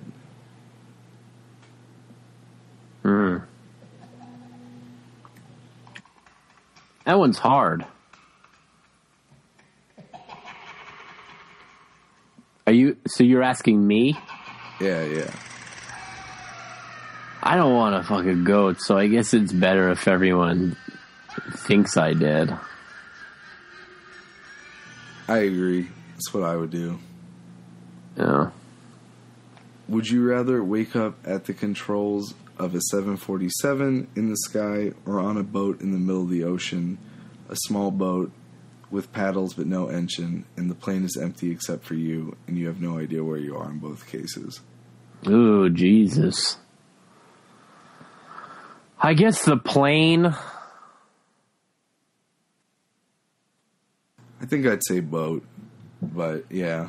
Well, the plane thing, it seems like, I mean, this might be me overestimating things, but it might be a thing where I could, I would be able to, from video games, fly it somewhat. And then I could also use the radio with help. Yeah, you think you have more. Yeah, you could figure it out. And like if it's not successful, it's the thing where it's like it's over quickly. But with the boat thing, it's like, well, I'm probably just gonna, starve to death, sort of thing. You have a valid point that it's either with the plane, it's you're going to get out of it or you're not, but it's going to be over quick. Like that. That's a pretty strong argument, actually. I think you're using better moral logic than I am in it. Mm.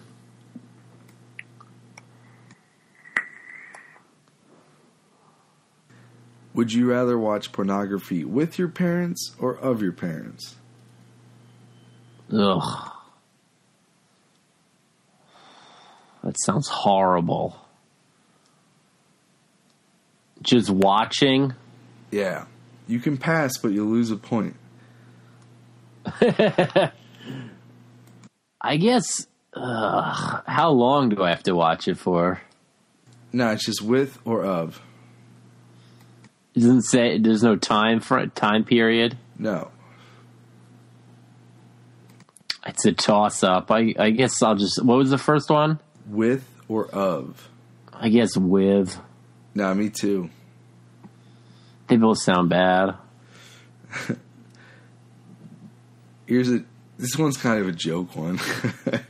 You're halfway inside your mother and your father is halfway inside you. Would you rather go forward or backward? It's like insane. Ugh, that one's horrible. You would pass? I would pass that. It's 20, yeah. I'll pass. It's 25 questions, so you're doing pretty good. Let me see. Would you rather have your kid grow up to be a serial killer or be a victim of one? I guess my kid. Because I don't want to be murdered. Yeah. All right, here's the next set. This is from Thought Catalog 50 Would You Rathers that will destroy you forever. So, number 1, would you rather lose your sex organs forever or gain 200 pounds for the rest of your life? I guess my sex organs.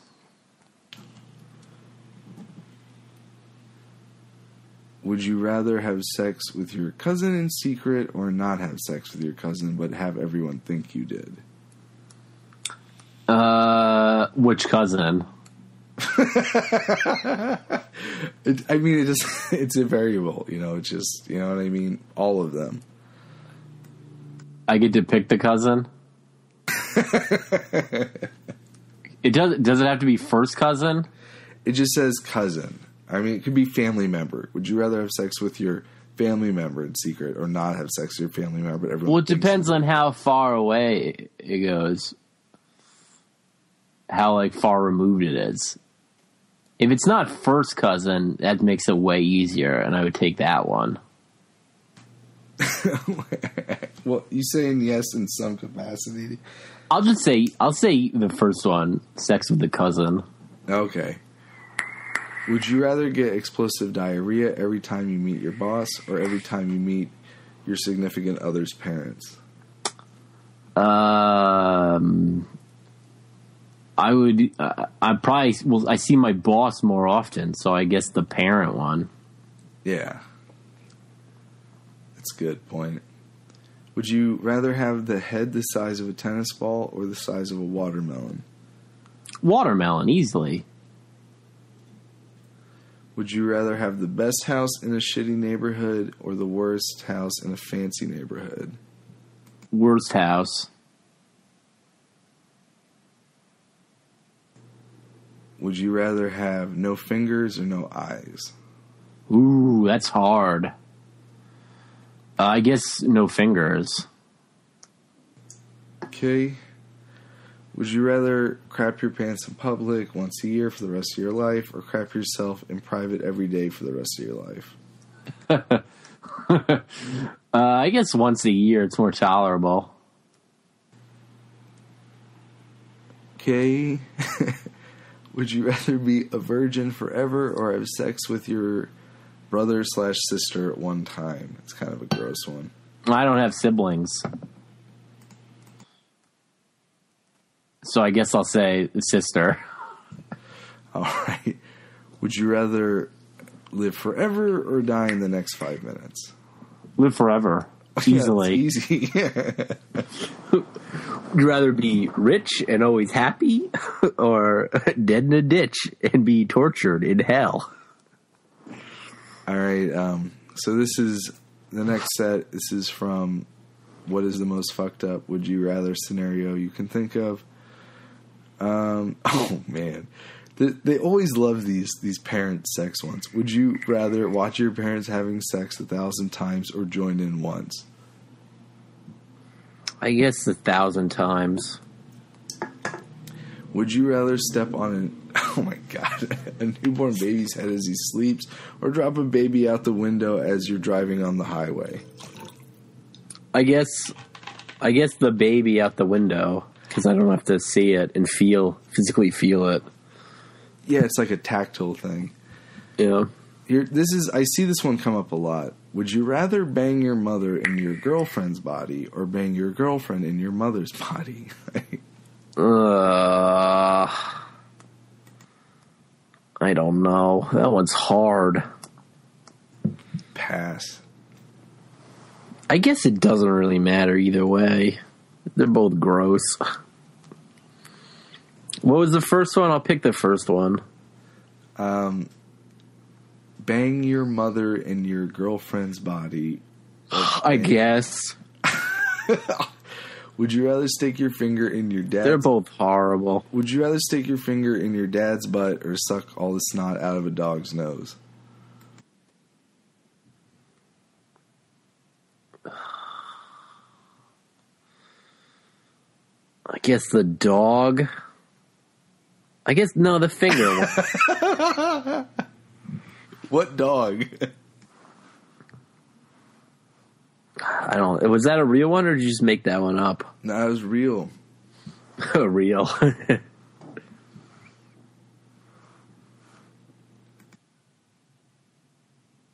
You've been doing great so far. You've answered all of them. The only way to fail is to not answer. Like, you got an answer every time. What did you say? I can't. Did you decide on that last one? No, I passed. Okay, pass. You only had 2 passes. No, the last one I said the first thing. No, you passed. You passed on Dad's butt one, and there was another one you passed on. I can't. It was like the 4th one. No, I only passed on one of them. No, the halfway inside your mother and your father is halfway inside you. You passed. Yeah, that's the only one I passed on. You passed on 2. All right. What was the second one I passed on? The dad's butt or snot out of a dog's nose. No, I said the dad's butt one. I didn't pass on it. Okay. You only had one. Would you rather drink a quart of cum or a glass of period blood? Ugh. I get to choose the person? I guess so, yeah. Period blood. Alright, well, is that it? Would you rather rape someone with Down syndrome or kill and eat your pet dog? I don't have a dog. I'll choose the dog one because I don't like dogs. Yeah. So if I got a pet dog, I guess it could be just for the purpose of eating it. Yeah. Also, it's not morally wrong to eat a dog, I would say, but it is wrong to rape someone. Yeah. That's my justification. It's a human versus an animal. It's kind of an easy one to make. Yeah. Would you rather have sex with a beautiful woman's corpse or an extremely fat and attractive woman that is alive or unattractive? In either case, you can assume people won't find out. I guess the living woman.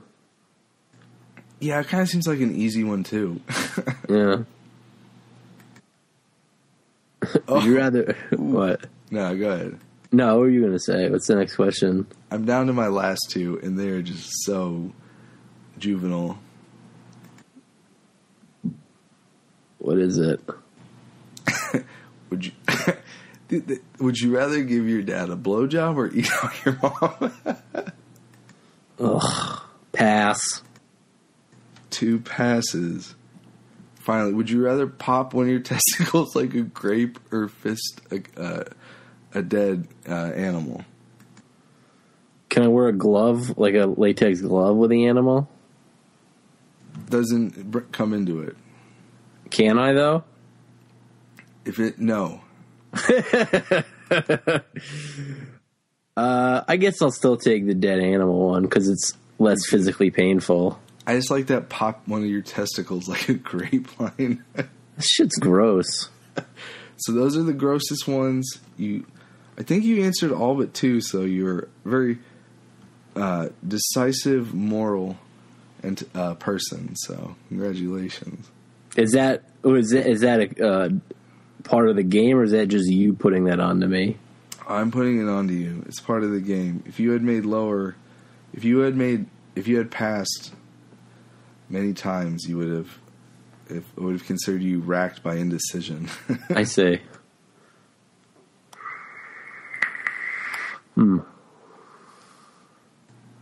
So there's a whole lot of things. People are really into this shit. There's a whole site called either.io, and it's all just this. It's kind of like Hot or Not, but with like questions like this, you know. .io. It's odd. I have it on. It works pretty good. Would you rather be president than impeached after 3 weeks, or have complete power over the world but get killed after 3 weeks? I guess the president one, because you're not dead. Agree. Would you rather be able to teleport to places you've already been, or to places you've never been? Places I've already been. Alright. Anyway, you get the gist. That one's good. Let's see here. Alright, I'll do a quick game. Yeah, what do you got? This one's not really a game, but it's sort of like an amusing thing. Jewish population by urban area. So there's two segments to this. Is Jewish population by city in percentage outside of Israel. What city has 99% Jewish population? Outside of Israel? Yeah. City? It has to be a city. It's not like a community or something. It's a city, but it's, you know. How much percentage? 99% Jewish. It's something that I feel like you never heard of. Or, I mean, like, because every city tends to have its quarters and enclaves. I have no idea. It's Curious Joel City in Orange County, New York. 99% Jewish. The majority of the residents are Yiddish-speaking Hasidic Jews. 22,000 people population as of 2015. And more than 2/3 of residents live below the federal poverty line. And 40% receive food stamps. Which is kind of odd. You don't really think of Jewish people as being below poverty line. I mean, I'd be curious to know what, like, the Amish, what their thing is, too. Because, like, yeah, you'd be surprised a lot of the time with a lot of kind of hardline sex, you know what I mean? Yeah. They're all in the dole, you know? Yeah. All right. That's just an interesting one, but let me go down to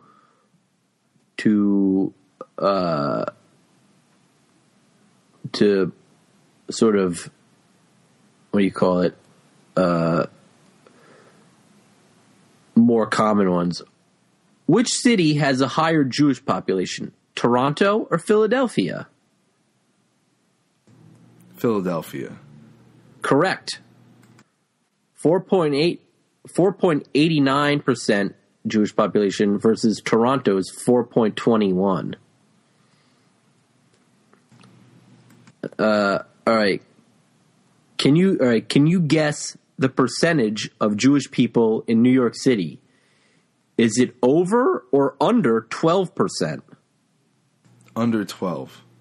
Oh, wrong. It's 13%. And I think the worldwide percentage of Jewish people is under 2%.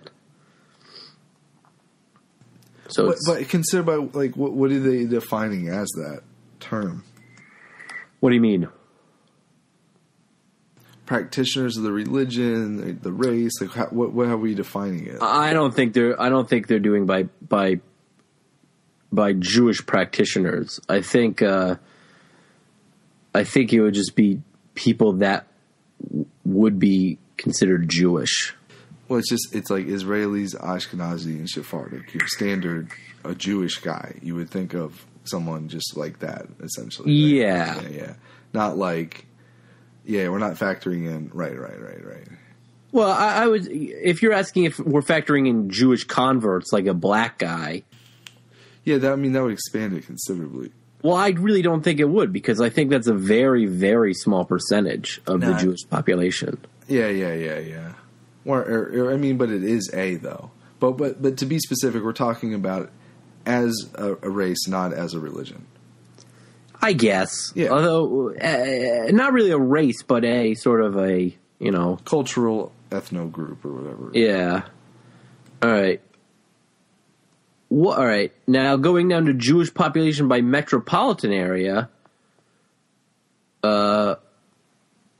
which of these three places has the least total amount of Jewish residents?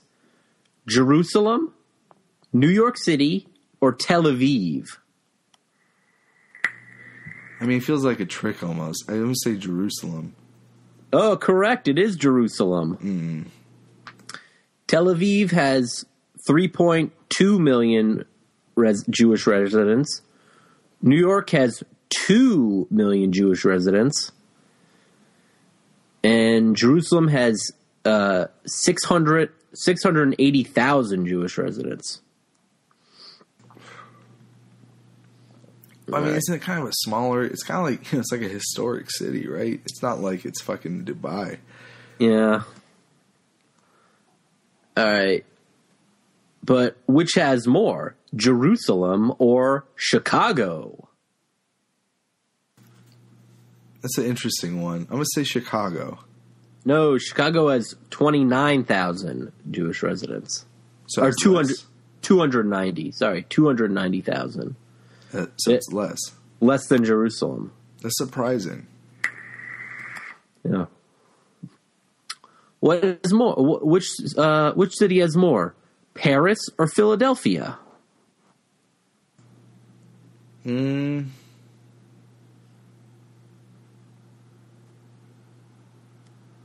Like currently? Yeah. That's a good question. I'm gonna say Philadelphia. You hear about like shit like what's going on, like they're being targeted and shit. So I'm gonna assume Philadelphia. Actually, I feel like that there's probably like an old guard community there. Yes, it's slightly more Jewish residents in Philadelphia. All right. Los Angeles. Or let's see here. I don't know how to say this. It's listed as Baltimore, Washington D.C. / Washington D.C. Like that area, though. Yeah, so it's sort of like that seems like it shouldn't count. LA are over there. Yeah. I'm gonna say LA. Yeah, LA has a much higher amount. It's actually the fifth highest, right under Jerusalem. So, all right. What has more? London or Atlanta? Atlanta. Correct. Yeah. I'm surprised at that. I wouldn't have thought of Atlanta as a... There's kind of a weird... I remember reading about all the history of the British kings. It's a great other podcast. Not to do that. What is it called? Rex Factor. They review all the kings. And, they've thrown out all the Jews from fucking Great Britain, more than once, I'm pretty sure, you know what I mean? It's kind of... In Atlanta in the South, though, you know what I mean? There's kind of a rich history of shit, so I don't... That seemed obvious to me for some reason. I'm not sure why, All right. Which has more higher Jewish population? Is it Toledo, Ohio, or Hong Kong? That's actually really hard. I'm going to say Toledo. No, it's Hong Kong. Oh, really? Hong Kong has 5,000 Jewish residents. Toledo has 3,900 Jewish residents. All right. Athens, Greece, or Rome, Italy?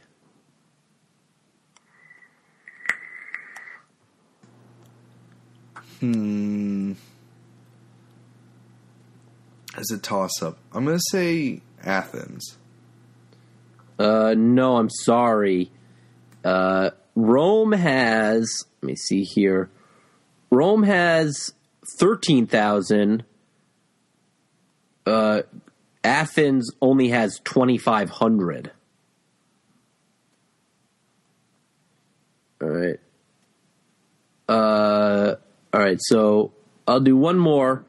Montgomery, Alabama, or Nashville, Tennessee?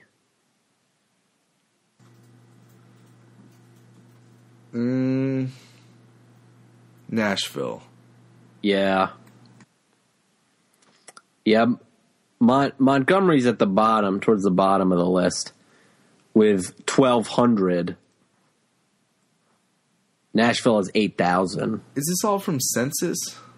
Yeah, I guess so. I mean, how else would they do it? Yeah, I guess so. They got a wizard. They got a wizard that casts a Jew-seeking spell, and that's how they figured it out. Wikipedia has guys. Yeah. What has more, San Antonio or Winnipeg? Winnipeg, Ontario, I guess. Winnipeg. What are the options again? San Antonio or Winnipeg, Manitoba? San Antonio. Let's see here. I lost my place because I was looking it up. No, it's Winnipeg.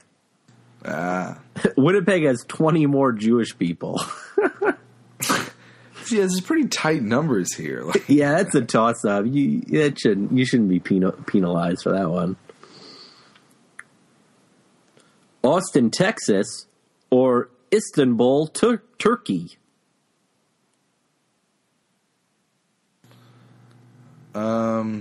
Istanbul. Correct. Istanbul has 700 more Jews. Mm-hmm. Let's see.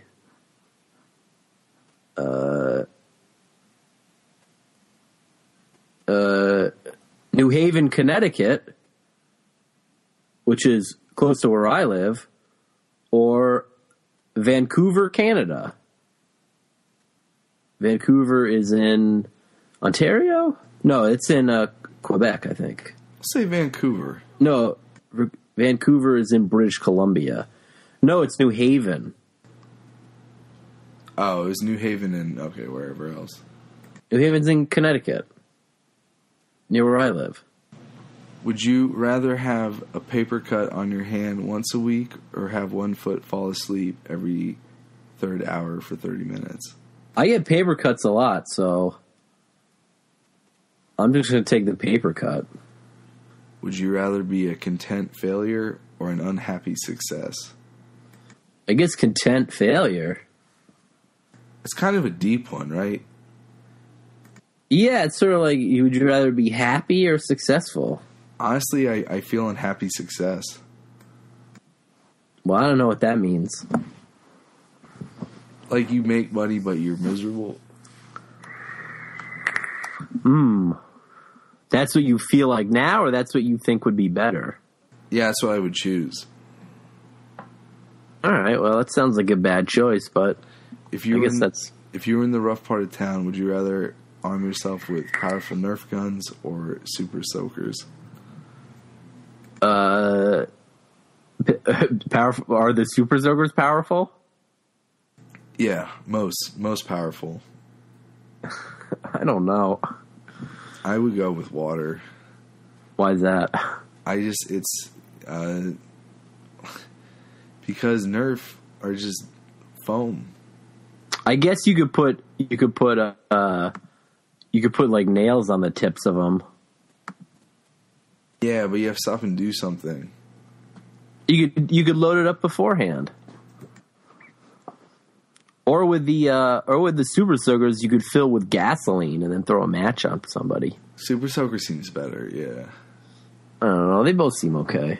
No, wait, let's go back to your game. Let's trade questions. No, the game's over. I don't know. I think this episode needs a lot of editing. Oh, it'll be okay. Yo, you want to hear another article real quick? No.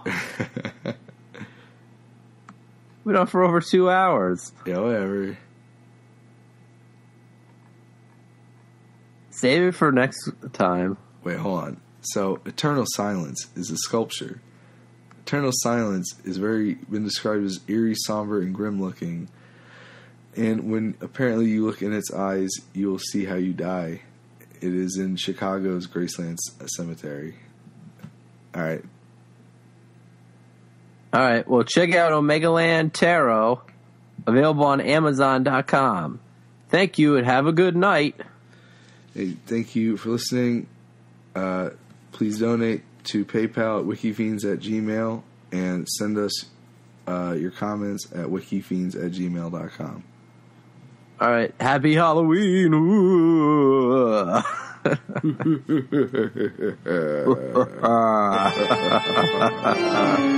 right. Have a good night.